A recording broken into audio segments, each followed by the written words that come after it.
Hello, welcome back to another edition of Hobby News Daily. I'm still Danny, and today I'm joined by Dave Schwartz, better known as Iowa Dave, uh, pretty much all over social media. How are you doing, Dave? Good, Danny. It's great to be here. How are you? Absolutely, and your handle is technically underscore Dave underscore sports cards, just in case somebody's listening and not watching.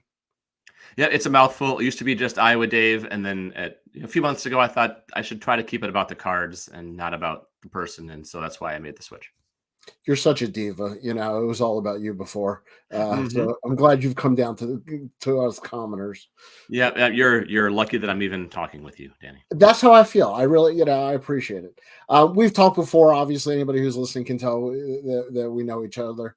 But I wanted to really talk to you on air, talk about your story, kind of get it out there a little bit.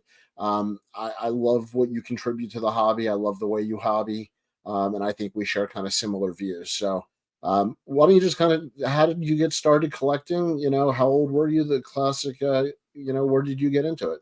Sure, I was about 9 years old, 8 or 9 years old, and the first packs that I remember opening were 83 tops.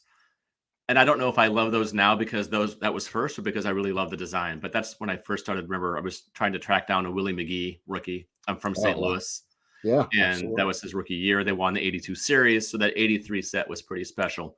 And I collected pretty much straight through from there through about 90 or 91. And by then I got preoccupied with other things, went off to college, and life sort of took over. Dabbled very briefly again, sometime around 02, 03. I discovered eBay and found that, wow, cards are much shinier than they used to be. Um, Right. bought a couple. I think I bought a Pete Rose 68, 69 something, and an A-Rod foil, and then immediately got out of it again, got married, started having kids. Around 2013, I sort of fell in love with the Satchel Paige 53 tops because Beautiful I card. Beautiful great card. card, amazing card because I read a book about him and thought, oh, I wonder what cards are like these days, but still didn't get back into it.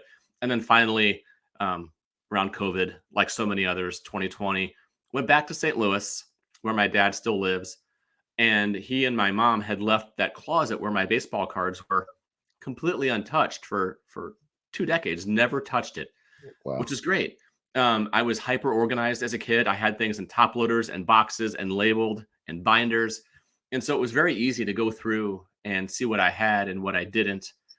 And ended up bringing them all back to Iowa, where I live, and sold off nearly all of them.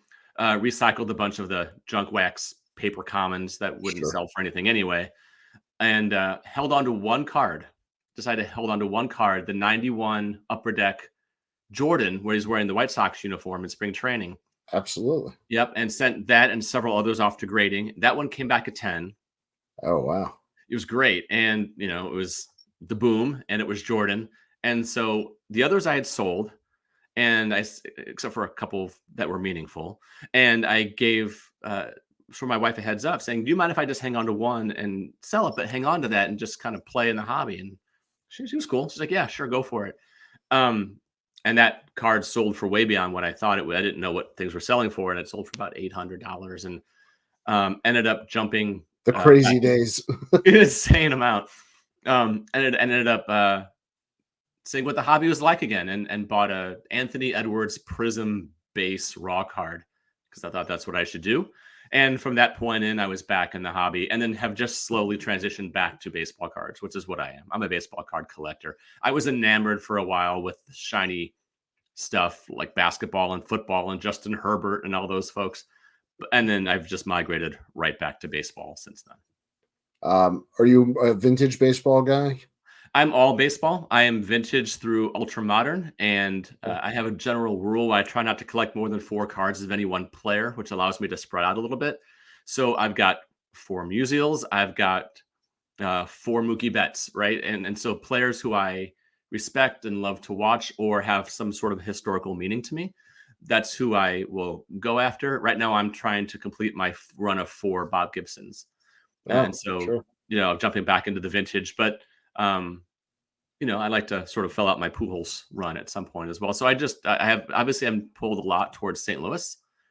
That's where my fandom is. And in St. Louis, the Cardinals are pretty much religion, right? Yeah. The NFL is king in the United States. St. Louis has lost 2 NFL teams, not 1, but 2. They've lost the Cardinals and the Rams. And the city's like, meh, we got the Cardinals. We're good. And so that's where a lot of my focus goes. But it's some of the newer guys like Otani and Betts. I really appreciate them too. And if I remember correctly, you either have started or finished the Mattingly 4 cards, and you're a fan of the 84 Donruss? I love 84 Donruss. And that was the Mattingly was the card that so many of us wanted, right? To me, it was the first chase card of I'm the gonna 80s. slightly throw you off. The 84 Topps Mattingly was the first box I ever got. Really? Yes, Great. It's a great set and such a great card. That 84 but Topps the Mattingly. 84 Donruss is such a different look. It was such a different thing than anything Topps was putting out.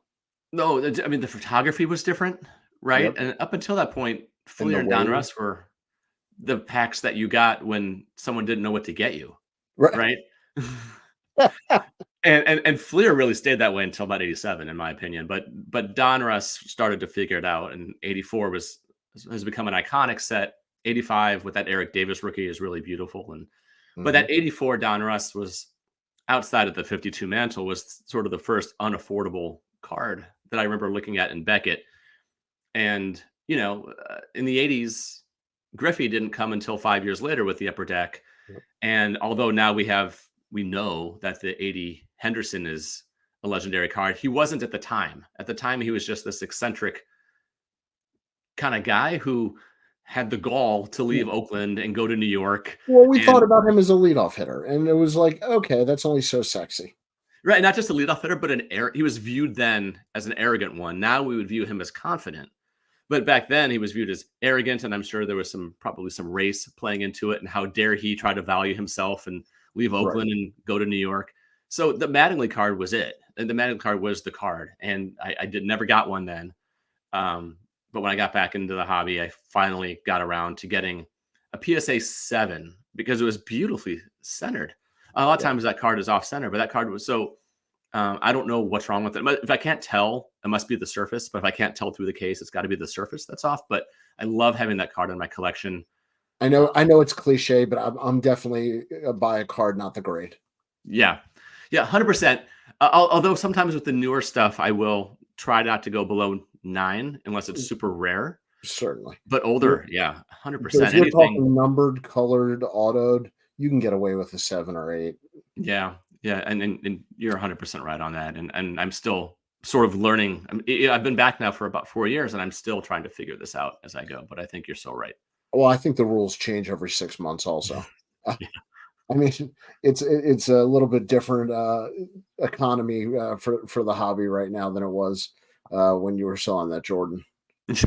Yeah, yeah, and that's both mostly a good thing, but not quite as fun in some other ways. So, at what point did you decide? Listen, let me get into content creation and make your because you do have to make a decision to make yourself vulnerable to some degree. And so, what was that process like for you? And when did you decide to get into content creation?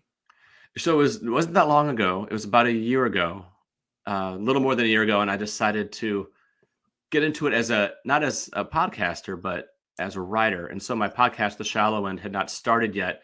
I grabbed the URL, which I couldn't believe was available, called Hobby Content, hobbycontent.com. And my background is more writing than it is speaking. When I talk very fast, I slur my words, and I always have. So I'm always, while I'm forming ideas, I'm also, another part of my brain is saying, slow down, slow down, slow down. But writing is more my speed because I can think. And so I started that, and I started doing Q&As with people who I found really interesting on Instagram. Mostly, though, people who were not sort of the big heavy hitters, but people who I just thought had really interesting collections, who I thought might have really interesting things to say.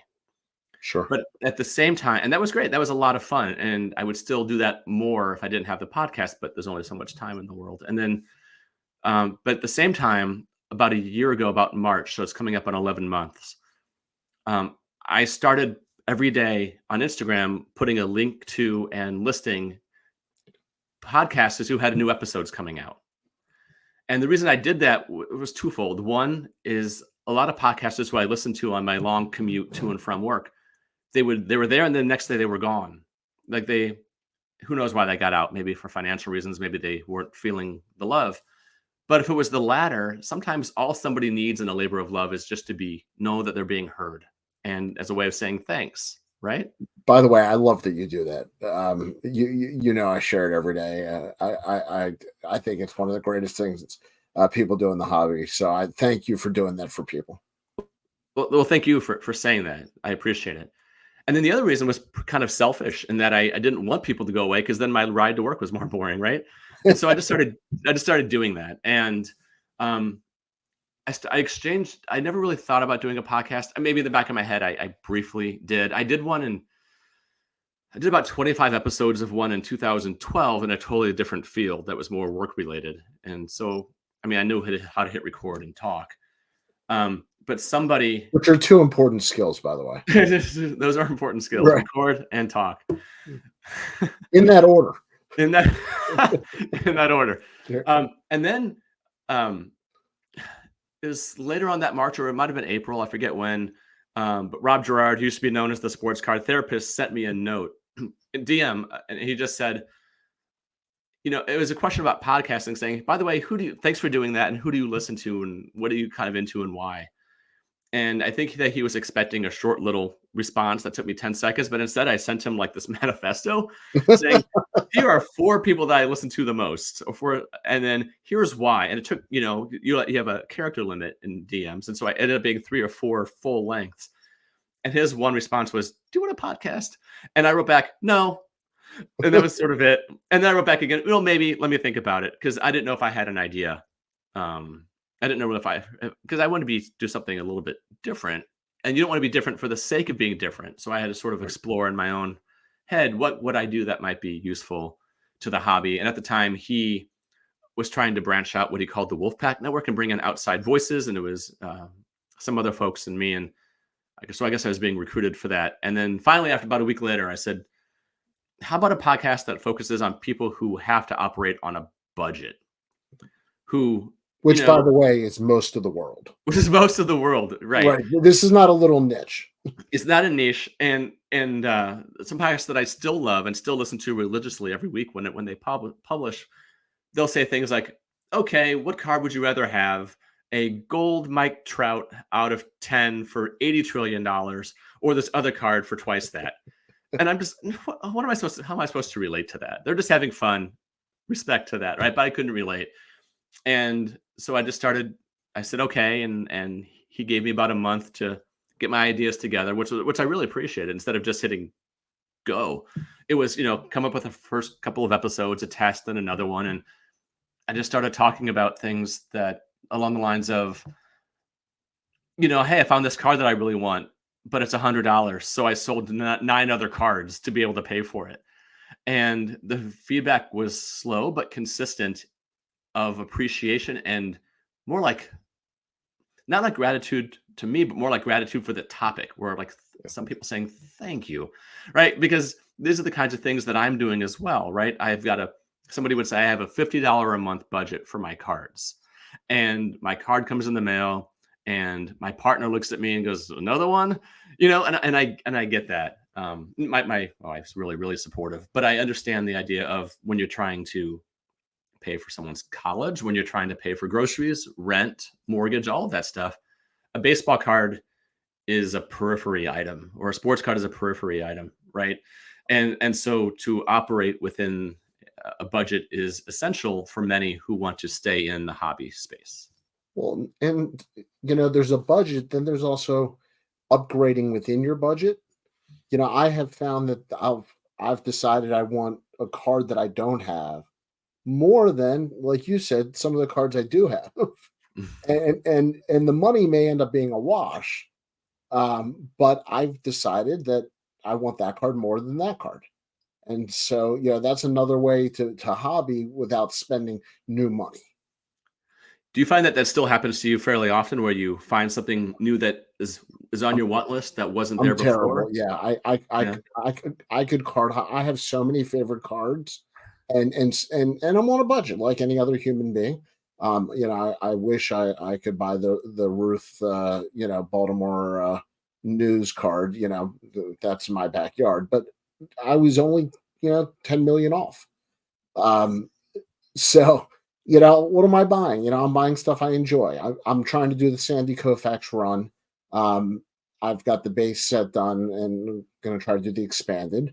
So I'm buying a lot of team leader cards and National League strikeout leader cards and cards that aren't really expensive, but they're fun to put together on the Koufax run.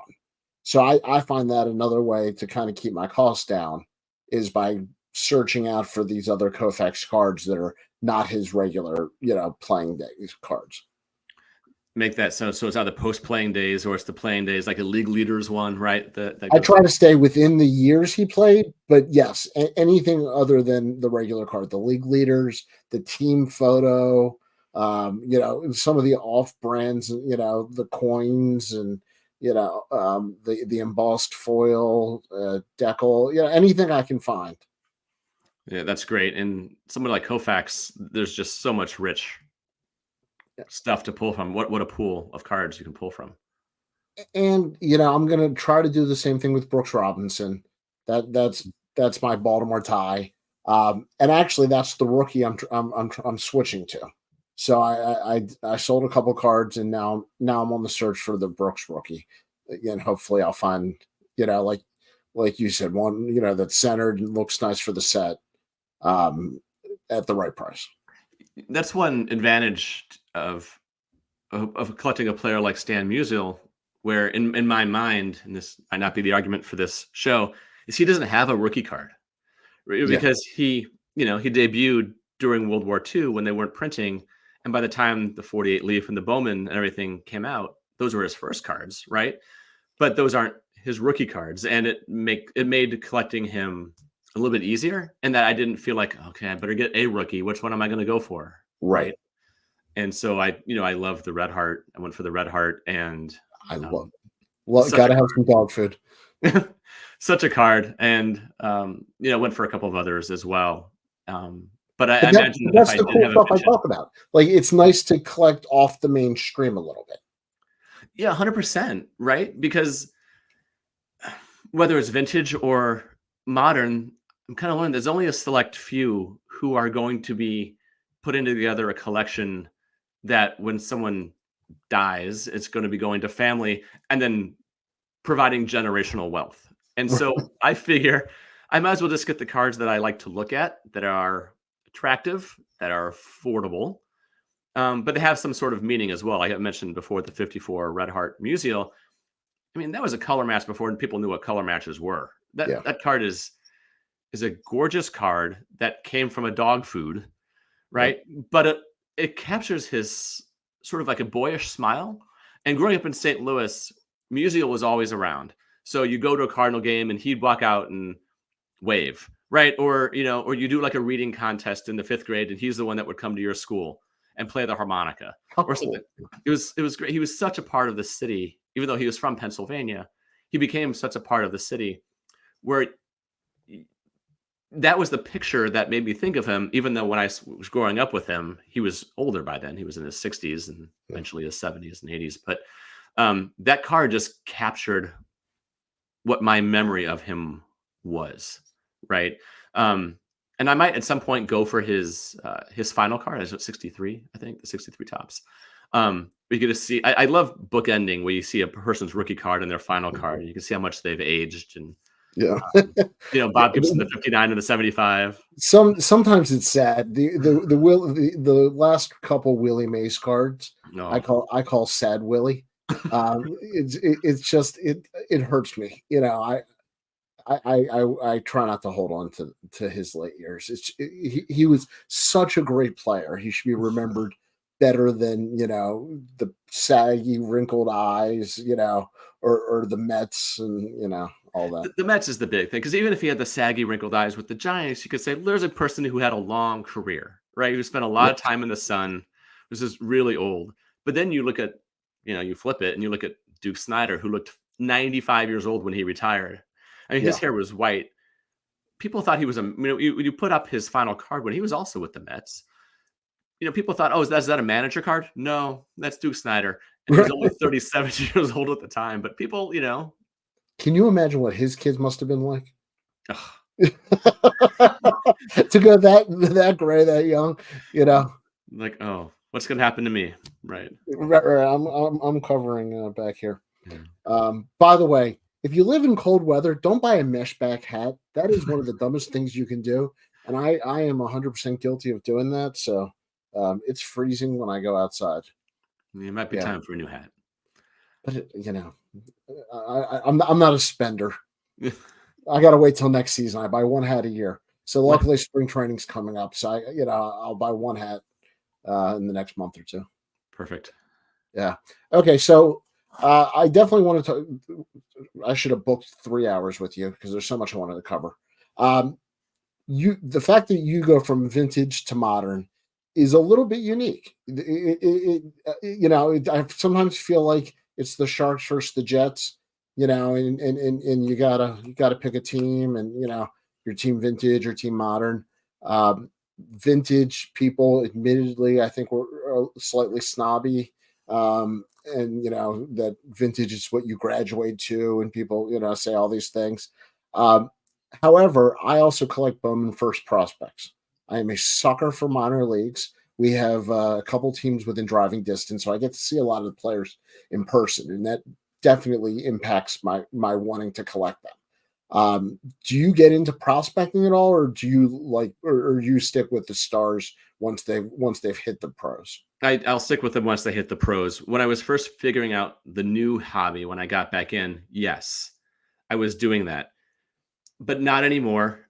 I might go for a Jordan Walker just because I'm a Cardinals fan. I've got his sky blue first Bowman Chrome in my watch list right now. Yep. Just waiting for someone to make to offer so I can counter offer even lower. That's why. But no, and sort of pure dumb luck is that I got out at exactly the right time, not knowing it was the right time to get out, where it was spring training of 22, where I started thinking, oh, I don't know if Brady House is going to be any good, or any of these other. And Brady House come up with is going to be probably a pretty good player, but he was hurt his back at the time. And so I decided I didn't want to do any more prospecting. And then I mentioned pure luck. I ended up selling almost all of them during spring training, which, as it turned out, is when you're supposed to be selling them anyway. Yep. Right. Or when they get called up. But, if nothing else, spring training was the next best thing. And so, no, that's my very long-winded way of saying is I don't prospect because I also don't gamble a lot. And when I do gamble, that's a total commentary, Dave. That's kind of what it feels like. And when I prospect, I feel like I'm in it for a return that I don't have much control over. Sure. And, my wife and I were in Vegas about a year ago, and I think I bet on 8 games while I was there, 8 college football games while I was there. And straight up, not even against the spread, I went 1-7. And after that was over, I'm like, what? I could have gone bought groceries. I could have gone bought meals. And I'm not someone who's fun to grab and go to the casino with because I'm just miserable once I lose $20 right away. So I don't prospect. Like I said, getting to see the players play live, definitely I am a little bit of a homer with the prospects. But it keeps me connected to the modern cards also. And I think, that's one of the things I like about it. Is having something to look forward to on a regular schedule every year. I don't want to only be in vintage world where I have to decide what to buy, seek it out, where it's nice to have a new release or take a shot. And that's just one of my outlets and hobbies. And that's great. And especially now, I mean, what a great time for you being an Orioles fan with all these amazing prospects who have came up last year, the year before, coming up this year as well, whenever Holidays kid comes up. It's just an exciting time. Yeah. I think if it's an expensive time. Yeah. I think if Mason Wynn had autos, I might have considered it, but he somehow messed up his first Bowmans. I forget how. I heard the story and then forgot how. But the Cardinals haven't had a lot of prospects lately other than Jordan Walker either. So that might play into it as well, is that there just wasn't someone to to chase. Walker had a lot of hype coming up, and I think he's going to have a good year this year. I really do. Yeah, if counting stats were as important as they were 10, 15 years ago, he'd be a lot more regarded. But then they moved him from third base because he's blocked by Arenado, who's, the best fielding third baseman since Brooks Robinson. So of course they can't put him there, but he moved to the outfield and it killed his like D WAR or whatever that's called. And so he actually, he's so young. He's so young. 20 years old, he's got an arm though. I think he'll learn the position. Yeah, he'll learn the position, but his bat was great last year for his age. He got hurt for a few weeks and came back and kind of picked up where he went. And I thought last year was a wild success for him offensively. But a little bit under the radar nationally. Yep, under the radar nationally. I think part of that is because the Cardinals were terrible last year. They had the worst season since the late 70s. Yeah. Which is okay. They're allowed to have one every 4 decades. They can have a bad season. It's okay. But that team, they let themselves get ravaged by the World Baseball Classic. They decided to let that be an excuse. They had more players than any team compete for different teams in the World Baseball Classic.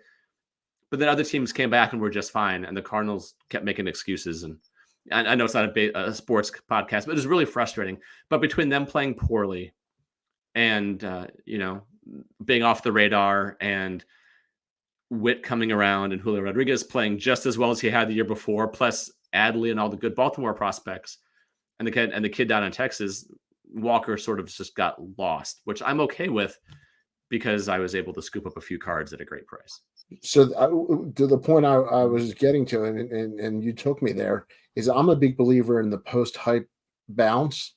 The person who's got the hype drops down for some reason, and then you get that bounce back up with a good year. And if you can buy it in that valley, right when everybody's forgotten about them before the bounce, I always think it's if you're looking to sell a good investment. Right. And what a great year too. If you had bought, say, Bobby Witt before last season, I mean, congratulations, because Julio got all the hype and the rookie of the year, Julio Rodriguez did. And Witt had some good numbers, but again, they said, his defense was among the worst ever at shortstops. And it was, in 22. But then last year, was Jeter his rookie year, even though I'm not a Jeter fan. I hate to use that as a defense, but yeah. And then he came back this year, again, more good offense. Plus he completely turned his defense around. And like you just said, if people just believed in Witt and bought the dip between the 22 and 23 seasons, they've been rewarded right now. Very rewarded, because that new contract, talk about things that help card prices. Yeah. So, all right. Well, we are out of time. That's how fast this flew by. So that means I'm going to have you back again in the future, because I have like 10 more questions here I didn't even get to. So yeah, thank you for coming on. Where can people find you now to follow you? Sure. First off, I'd love to come back anytime. Love talking with you. Love talking baseball and baseball cards. You can find me on Instagram at Iowa Dave Sports Cards. That's Iowa_Dave_ Sports Cards. And my podcast, The Shallow End, drops every Friday. Fantastic. Dave, thank you so much. To everybody else, I will see you next time. Thanks for watching. Take care. You too.